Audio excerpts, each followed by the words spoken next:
What if the world as we know it came to an abrupt and cataclysmic end? How would that actually go down? I actually already know. If we look back to the year 1270 BC, we can see it happen. At this point in time, the Eastern Mediterranean, which we're going to call it the known world because all these people only knew each other, was booming. This is a time known as the Bronze Age. They depend on bronze for everything in this time. Make pots and pans out of bronze, make spears out of bronze, make chariots out of bronze, make armor out of bronze, make dogs out of bronze. Whatever you want, they can bronze it. Country-wise, the Egyptians are the big dogs because they can grow the most food, and grub equals power. However, they are kind of bros / enemies with the following: the Hittites in Asia Minor, modern-day Turkey, the Syrians and Babylonians in Mesopotamia, which is modern-day Iraq, and guess like eastern Syria, the Canaanites in the Levant, as well as the Mycenaeans in modern Greece and Cyprus.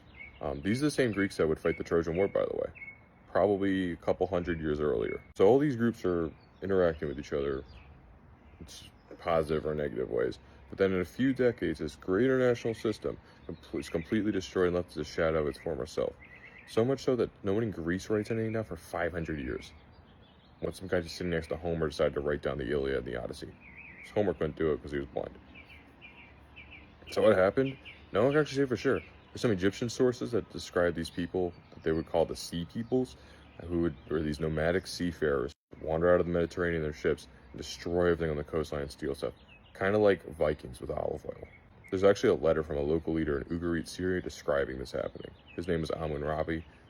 My cuneiform form is bad, but I could try to translate this tablet. It says, "Dad, they're here. We need boats. We need troops. We need aircraft carriers and Sidewinder missiles. We need Russia-provoking levels of weaponry shipped in stat." Only trouble is, his dad never even gets the letter.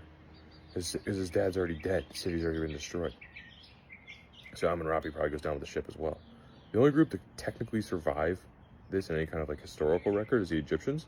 But however, this is the beginning of what's known as the Third Intermediate Period in Egypt, which is marred by rule from outsiders. And Egypt won't actually reconsolidate as like a unified, contiguous state for 600 years. And even then, they're going to be a second-rate power to be conquered by the Persians and eventually Alexander the Great and the Macedonians.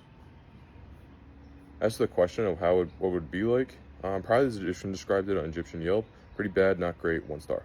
Follow for more.